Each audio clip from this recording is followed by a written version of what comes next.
Chers internautes yu enquête 221 dalate leen jàmm ci seen dossier enquête sur yu ñuy def saa su nekk comme ni ñu leen ko waxee numéro boobu di affiché ci baaru écran bi kenn ku ci nekk ci yéen ku am ay situation yu mu bëgg a leeral ay jafe-jafe wala sax ay mbir yoo xam ne des wut ay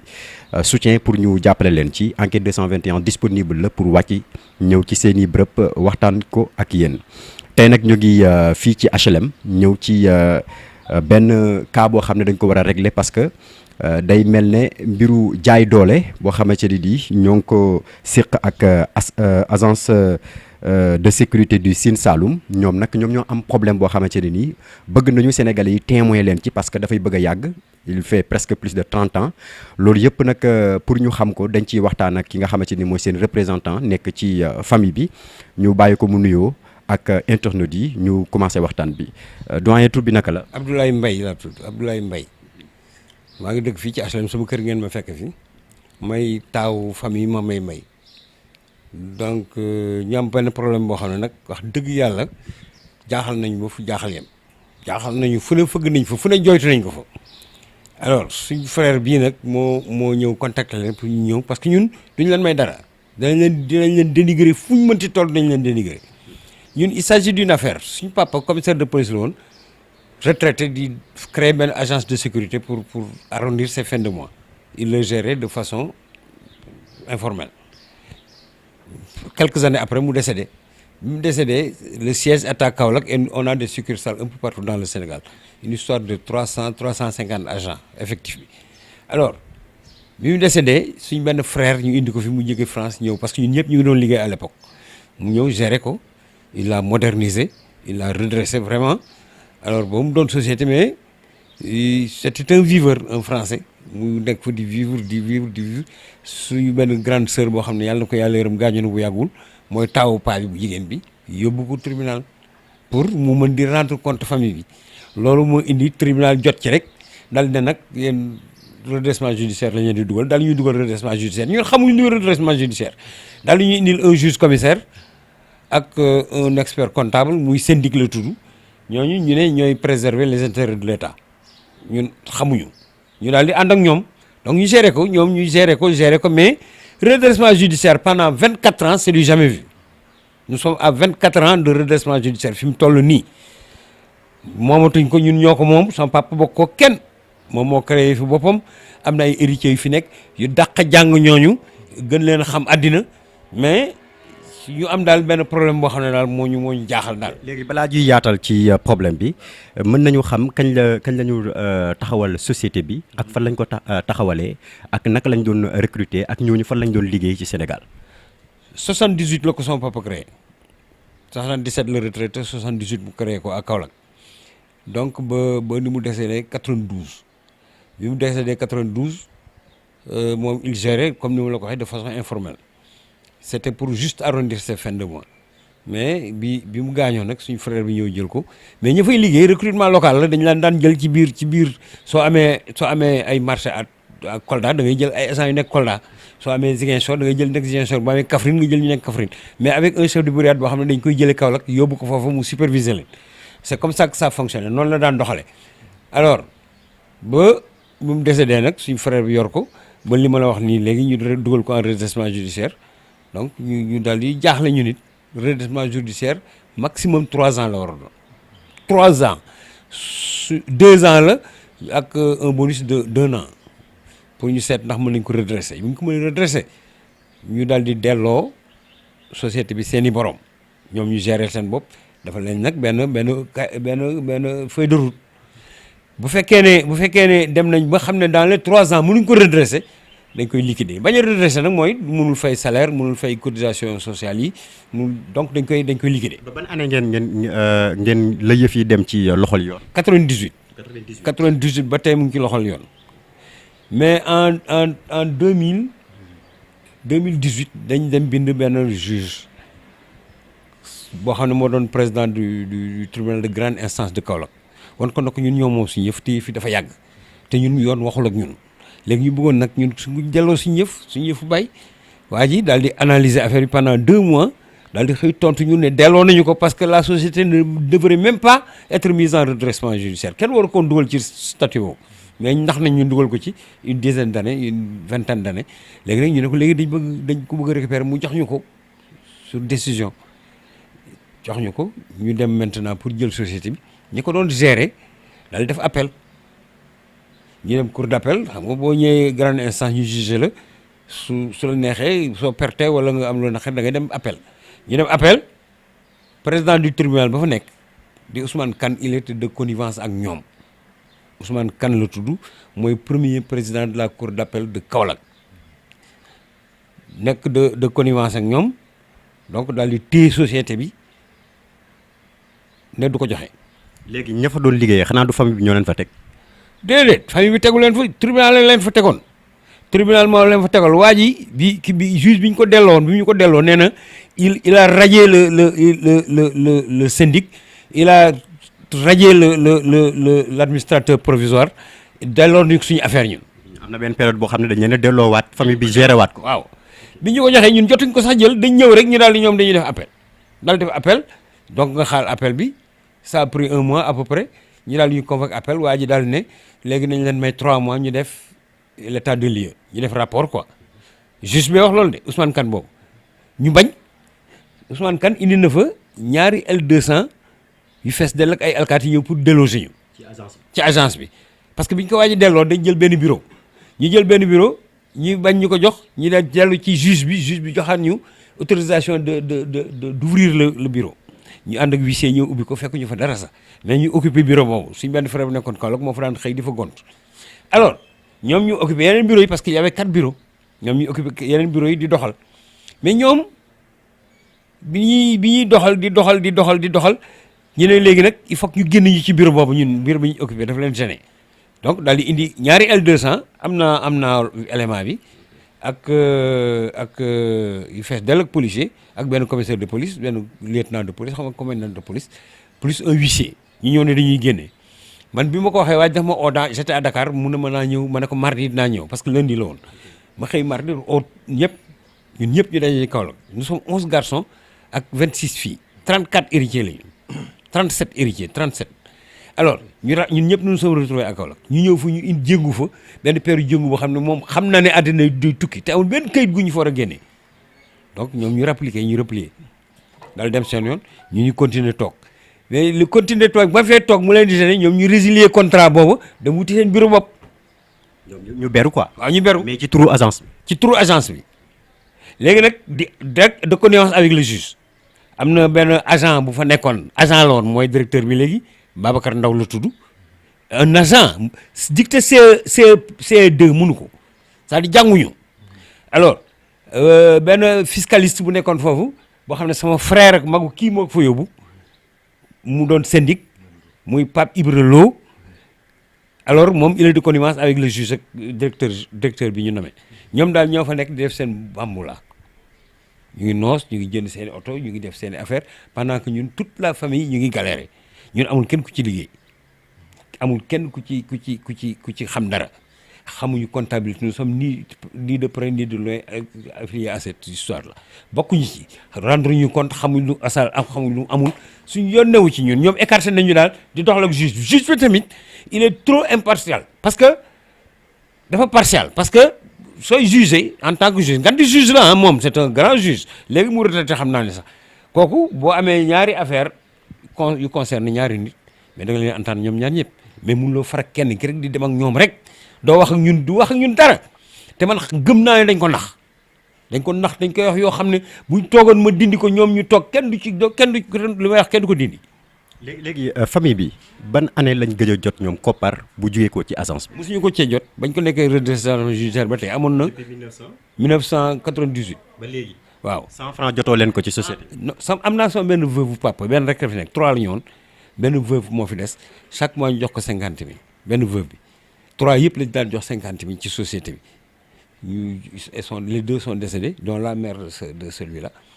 donc kenn ki mooy la plus jeune mu nga fa Kaolack moom dañ koy jox 50 000 par mois xaw ma nag ndax dakk na am déet mais à part loolu amul benn héritier te ñooñu c'est des veuves duñu héritier hein héritiers yi c'est les enfants waaw société bi bokkul ci succession ma mbay donc munuñ ci am sëmul munuñ ci am dara ñoom kër yi bi ñu ko séddalee jox nañ ku nekk sa kër ñi jaay jox nañ ku nekk sa sëmul def nañ yëpp mais société bi moom bokkul ci yooyu. léegi xaalisu société bi ci état bi la jëm wala dafa am ñoo xam ne dañ koy dundee jamono ji. ñoom ñoo koy dundee ñoom ñu koy gérer ñoo koy dundee. ñi fa juge bi tegoon. waaw ñoom ba tey ñoo fa nekk ak juge bi ñoom ñoo koy dundee mais ñun xamuñu ci dara mais ñoom ñoo koy dundee ñoom daal ñooy gérer xaalis bi ñooy gérer compte yi ñooy gérer agence yi ñooy gérer service ñooy gérer lépp waaw ñooy recruter ñooy dàq ñooy def lépp te yow bul dof de agent bu ci dof ba doon copain wu ñii parce que ñoom ñoo dëkk Kaolack kuñ ci xam ngay copain am affecté la Kédougou on a deux kenn kaa nga Kédougou kenn kaa nga Kolda génne leen fa tey père de famille ñoo xam ne kenn sax retraité na d'ailleurs bi mu retraité dafa ñëw neen nañ ko may ñu jël ko contrat ñu bañ mais cependant am na fii 3 ou 4 yu retraité mois bi ñu renouveler leen jël leen contrat ñoom daal boo taxee ci famille bi Moulay am nañ benn waay bu tudd Moulay Keita mu nga ca Kédougou ñu indi nañ ko Tamba léegi mais y a sa famille à Sibassor mais mënu la ñëw du ñëw sax parce que xamul fu muy jaar teg ko pression nag dootoo kii parce que boo fa rek famille bi rek te ñooñu xaritu ñii la ñu seeni morom lañ mais amatuñ droit sax ñëw seet si ji wala nga ñëw waxtaan ak ñi. léegi actuellement agence bi mu ngi màgg wala fam taxawoon fa paa bi taxawaloon wala yéen bi ngeen ko yoree foofu la nekk ba léegi wala mu ngi màgg ci réew mi. mu ngi màgg parce que agence bu demoon ba pratiquement mënul la màgg dañ koy liquider te fi mu nekk nii boo ko liquider waa jaa nañu menacé naan suñ dof la mu liquider ko mais bu ko liquider dina dégg yokku fu mu ko foogewul parce que ñun amuñ ci dara ñun suñu yoon new ci bu ko liquider avec 300 et quelques agences c'est un scandale social na ko liquider su ko mënee rek na ko liquider nee na woon aussi tant que mu ngi Kaolack ñun duñ ci jot man maa ngi koy bëgg a gëm nag dama defoon ne justice bi ci politique bi rek lañ naan tëddawul jaaxaanaay ak dafa nangam ak nangam justice bi dafa kii ci politique bi rek laa ko fa woon mais ndekete du dëgg am na partout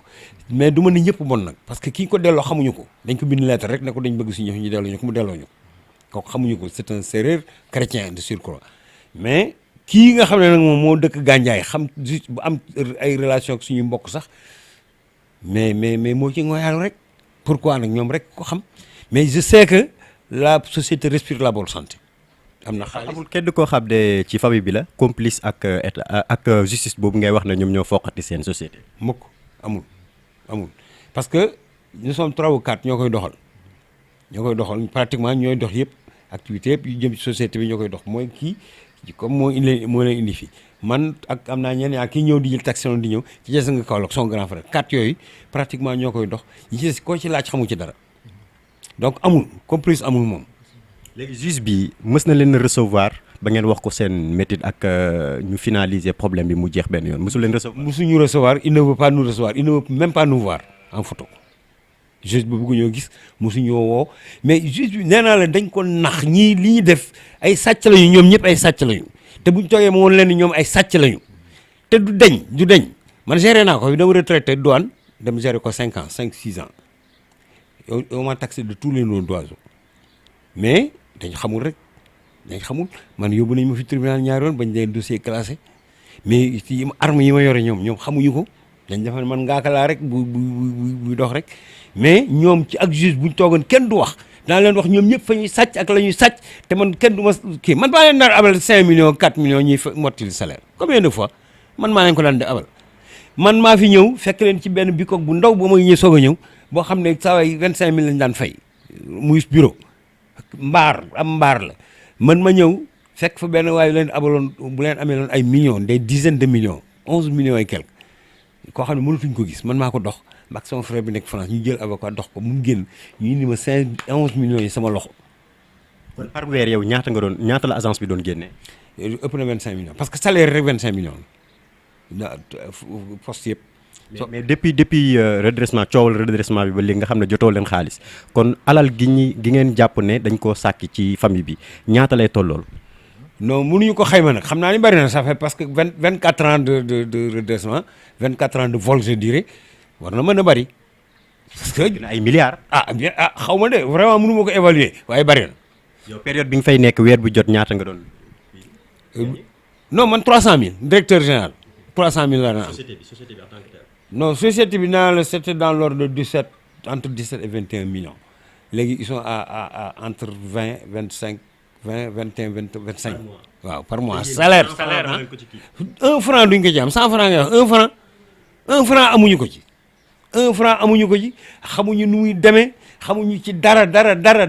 xamuñu ko ci. mais est-ce que nekkul ñoom dañoo dem ba découvrir ne alal gu takk mu ngi génn ci société bi yéen amoo leen doole ba tax na ñu noot leen foofu. waaw loolu la ñàkk doole tax di xam nga ñàkk doole ñun parce que man bu doon xeex rek jëlee leen fa kon waxatuñ ko gis nga sama boy yi su ma leen téewul woon kon dëgg ni problème bi jeex na bu yàgg dañuy dem reyanteeg booy ya fay liggéey ñoom xam nañ ne su kenn kii rek taxawee ki gën a ndaw ki bu taxawee ñoom duñ liggéey xam nañ suñ papa ko moom seen papa bàyyiwu fa dara pour ñoom defalu leen dara ñun ñoo ko moom ñun su ma bàyyoon booy yi kon dëgg ni ñu dal seen ko mais man je suis légaliste dañuy wax fépp dinañ ko yuuxu ba ñëpp dégguñu wax naa leen barki dem naa leen lii suñ paree fii dañuy dem on va faire une tournée au Sine Saloum seet les chefs religieux dañuy waxtaan ak ñoom su fekkee ne nag justice mënuñu dimbali gis nañu ministre de la justice de ñaari ministre de la justice Kaba ak Sall bi fi nekk gis nañ leen tontu wuñu Kaba moo tontoon te li ma waxoon daal directeur de cabinet la jox mu ne ma compte tenu de la séparation des pouvoirs entre le judiciaire et l'exécutif donc moom mënu ci prononcé wu ñun on s'en fiche de l'exécutif ñun judiciaire lañu amal problème ñëw boole ko judiciaire kañ moo ñu war a régler suñu problème mais moom buy wax affaire lettre la ma bind mu ngi ak man naan ay judiciaire ak exécutif séparation du pouvoir mënu ci wax c'est pas notre problème mais nag xam naa il y a des prétextes sans pied donc qui ne tiennent pas debout am na wax yoo xam ne lay la rek pour dégager nit ki mais taxawul dafa defe ne ñun jànguñu duñu ay dof duñu juriste nag waaye duñu ay dof. mais yéen tekkaaral gi depuis plus de 24 ans tamit lan moo ko waraloon. ci société boo xam ne day gagné ay millions nekk ci Sénégal gi yëpp lan moo waraloon tekkaaral gi. tekkaaral bi mënuñ ci dara ñun dañ doon légaliste lañ dañ jaar ci yoon waa ji delloo ñu ko ñu taxaw di xaar ñu def appel bés bu ne ñuy jël avocat nag di topp appel bi mais chaque fois waa ji wax la lu taxawul la wax way du il nous a dit daal en un mot tant que moom duñ ko jot waaw kan alors donc chaque fois rek mu jox ay prétextes yoo xam ne vraiment da ngay waaru sax jógee fii Kaolack dem audience toog mu ñëw rek 5 minutes mu lire dossier bi ne. te sax boo leen dem du jëkkati benn 100 francs jox leen. ñun dañ ko dul gis sax ñun dañuy ñooy taal suñu oto demal suñu bopp suñu lay jël hôtel fanaan ba set ñu dem tribunal ba taxaw bu ñëwee daal di lire li muy lire daal ne la procédure continue daal jóg dem lu ñu ci mën. léegi nag yéen dafa mel ne dafa am beneen taxawaay bu bees boo leen bëgg a am ci xeex bi léegi foofu lañ jëm lan ngeen bëgg dëgg-dëgg. léegi li ñu bëgg mooy dañ leen weeje ci média yëpp si télé fu ñu mënti am dañ leen ci weeje ba àddina bi yëpp dégguñu suñ fa jógee je leur ai dit après Tamxarit laa doon wax léegi en fin de mois bi dinañ dem ko wax seeti les chefs religieux waxtaan ak ñoom parce que ñooñu xam nañ suñu papa xam nañ ko ba xam nañ ne suñu papa moom loolu suñ jógee foofu nag bu fekkee ne réglé wul nag ñun ñu réglé ko suñu bopp c'est-à-dire ñoom dinañ ñu rey mbaa ñu rey leen non c'est fini wax naa leen ko ci ay kii yu bari interview yu mel ni yu ma def mais wax naa leen nee leen bu dañuy topp yoon rek topp yoon mais man su ma leen téewul woon kon problème bi jeex na ñun ñu ngi ci kase wala ñu nga armele mais dama leen nañ leen def ndànk rek man daal dinaa ko teg fi ma ko war a teg yëpp dinañ dem seeti chef religieux yi ci début de mois bi bu soobee yàlla dañuy ñaanal suñu papa le 3 bu ñu paree rek ñun dañ dem Kaolack suñu nee danañ wax ak chef religieux yëpp parce que ñi fi nekk ñi ci jàll bi fi mu nekk ñëpp xam nañ suñu bàyyi xam nañ ne suñu bàyyi ko moom aussi suñu jàppalee moo ñu gënal pacifiquement ñun bu ñu ko mënee jot pacifiquement moo ñu gënal mais bu ñu ko mënul a jot nag à partir de foofu suñu doole jeex na amatuñu suñu xam-xam jeex na bu boobaa nag ñu dal seen kaw ñoom ñu rey ñu mbaa ñu rey leen. nga yaakaar ne juge bi moom kilifa diine yi mën na ci moom dara. xaw ma dañuy jéem rek ñun kay juge bi njombe ju ne def na ko Kaolack ñëpp affecté nañ leen ñoom ko digaleeloon moom mu des fa donc lobby tukulóor moi je dis peut-être am na ko jàppale juge bi am na ko jàppale tànk bu dëgëral parce que la mu def Kaolack lépp mujjul fenn ña ko waroon ñëpp affecté nañ leen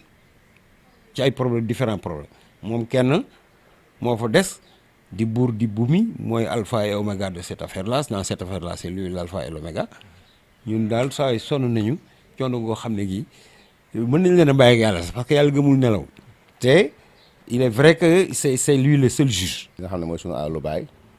te am ñoo xam ne rek estamala la dañ ci tëdd pas ñoo xam ne sax mais kenn koo xam ne rek alors daf ci tëdd mu Ousmane Kane bu Kaolack di le juge bu ne Kaolack le juge pour man jàpp naa le plus corrompu du Sénégal. léegi mën nga ñëw ci pourquoi nga wax ne dafa corrompu. waaw pourquoi ma wax ne dafa corrompu mooy société bi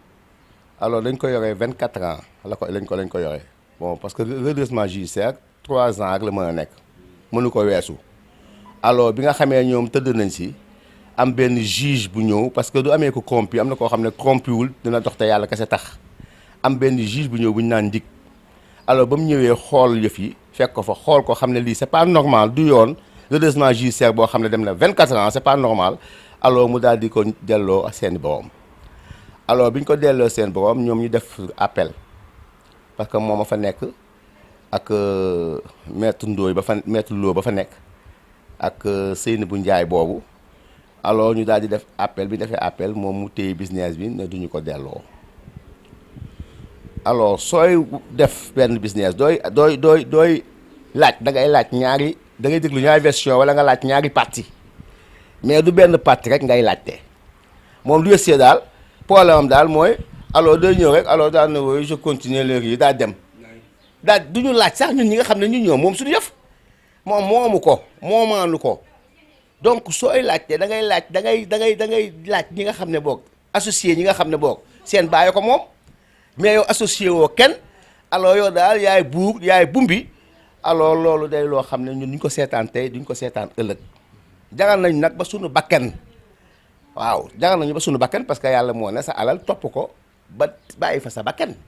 donc kon kii jaral nañ ñun ñu bàyyi suñu bakkan xaw ma bakkanam dana dem wala dem waaye ñun jaral nañ ñun ñu bàyyi suñu bakkan ñun foofu pour récupérer suñu yëfu bàyyi. alors moom est-ce que yéen ñu ngi leen di jox ay rapport concernant xaalis bi jugee ko ci société bi. ñun société bi xamuñ ci dara gisuñu rapport gisuñu xaalis gisuñu dara mais sëñ bi dafa metti alors nga yore sa yëfu bàyyi ay nit toog si di ko lekk duñ la rendre compte alors duñ la associé wuñ la si leen alors loolu dama xamul man lu muy nuru c'est-à-dire dama la bëgg a laaj yow mais poser question loolu yow loo ko gisee yow man maa lay poser question parce que doo mën a téye alalu jàmbur alalu bàyyi jàmbur alors toog si alors di si def lu la neex te ñun ñoo gënoon ñoo compétent gënoon ñoo nekk ay góor alors ñu nekk fi yow nga toog suñu alalu bàyyi alors doo gisee sax mu demee nii ba léegi justice moo fi nekk mais pour ñun ñu régler suñu problème matul du mat journée kii su du justice poussé ñoo ko moom ñu jàkkaarloo xaw ma il est juge xaw ma il est lan mais pour ñu régler problème ak moom dama ne la du mat journée ñu régler problème moom li ñu régler problème moom dafa jóg si nii wala mu jóg fa sa nele ñun dégguma la ba man boo particulièrement bañuma ba sama bakkan rot si wax ji kay day jeex te sama bakkan lu rot day demaale bosam day demaale de man sama bosu dem di bosam toog de waaw non attends. léegi la ci xëccoo boobu ngeen bëgg a dem ak si xëccoo boobu suñ paree si yii nii nga xam ne réseaux sociaux yooyu jël nañu xam nga télévision yi jël nañu rajo yi jël nañu xam nga alors dem nañ fu ne autorités yi jël nañu waaw mais léegi nag su demee fekkee ñooñu dañ dem ba jël ñu ne te mënuñ ci dara mais ñu fajal suñu bopp fajal sa bopp mooy kii bi c'est-à-dire fajal sa bopp bi fa lañ jëm parce que c'est dans la paix qu'on prépare la guerre alors donc fajal suñu bopp bi alors mooy mujj fa lañ jëm parce que ku mel nii loolu moo koy faj te fa lañ jëm moom mais c'est-à-dire lii ñu def nii dañuy def lii pour wane ne bés bu ñu sa demee ba ñu àddina dégg xam ne ñun ñii kat estama la prévoir nañu yuuxu nañu fu ne lii am tey donc ñu yuuxu ñoo ko seetaan particulièrement les autorités yi mais ku bind kay ministre de la justice bind ñoo ñëpp dem nañ frappe dem nañ fu ne alors ba léegi affaire bi moom mu yaakaar ndax moo ko moom il se trompe yii dañ koy def nii pour won àddina ni ñun def nañ lu ne pour bés bu leen amee lu mel ni ay drame wala yu mel noonu bés bu demee ba am dinañ xam ne ñii kat wax dëgg yàlla fu ne demoon nañ fa ndax nit ñi xamatuñ ku dëgg xamatuñ ku fayu xamatuñu ku tooñ ku fayu lañ xam nga moom daf ñu tooñ ñu ngi wax ak nit ñi di wax ak journaliste di wax ak ñëpp bés bu ñu fayoon na si la nit ñi naan dañuy fàtte lii te fekk lii moo jiitu la de wax ji loolu la. léegi balaa ñuy jeexal famille bi ci boppam amul ñu commencé impacté wu ci doole puisque société boobu mënul la leen woon jàppale ci seen wàllu dund ak yooyu. non famille bi ñu ngi sant yàlla bu baax a baax ku si nekk fa nga nekk yaa ngay dund nang la nga war a dundee di sant yàlla di régler say problème mais day loo xam ne dañ ko moom dama ne la kenn du donn sa baay donn bàyyi jàmbur loolu mënul ne fay bi ku nekk ku si nekk sant yàlla de fii nga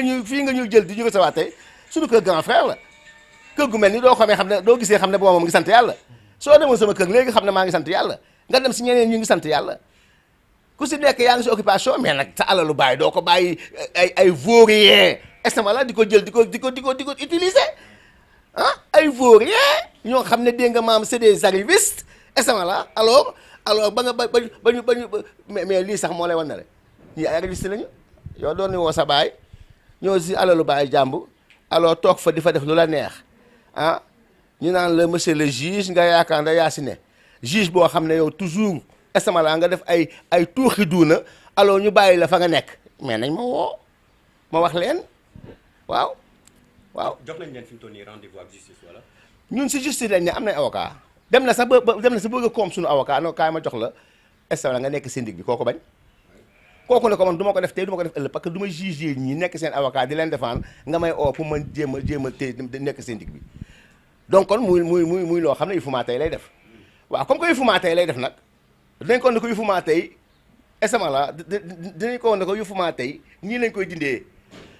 ñun rek man rek ma dama jàkkaarloo ma dindi ko man kese. am ngeen instant bi nii rendez-vous ak moom wala ci période bi ñu jëm. kooku amuñu benn rendez-vous ak moom soxlawuñu am rendez-vous ak moom. suñu yëfu bàyyi lañ ñu soxla nañu ko jox mënuñu ko jox dinañ ko foqati si loxoom wax ji xam nga loolu la suñu yëfu bàyyi lañ soxla ñoo ko moom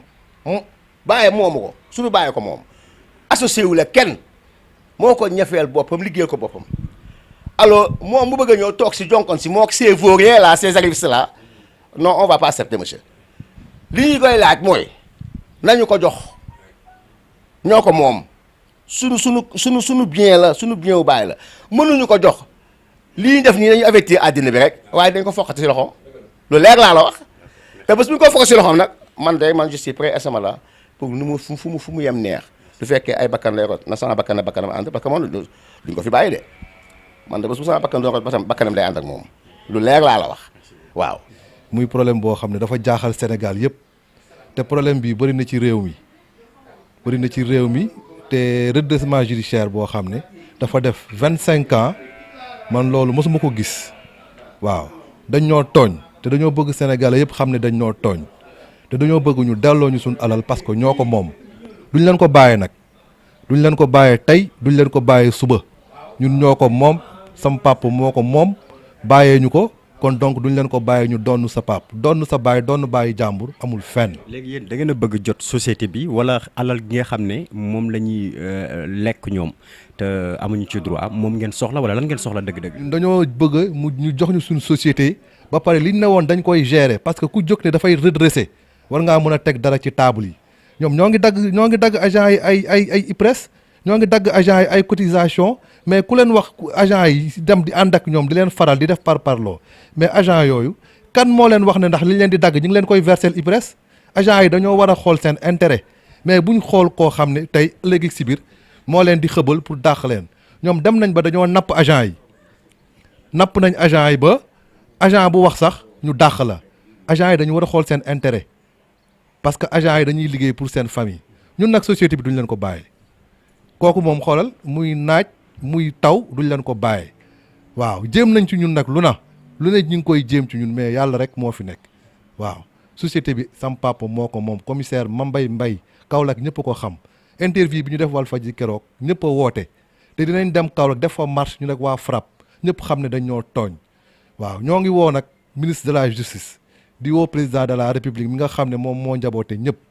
que ñun def nañ li ñu war topp nañ loi ba fi mu toll nii ñun tribunal yëpp jeexal nañ ko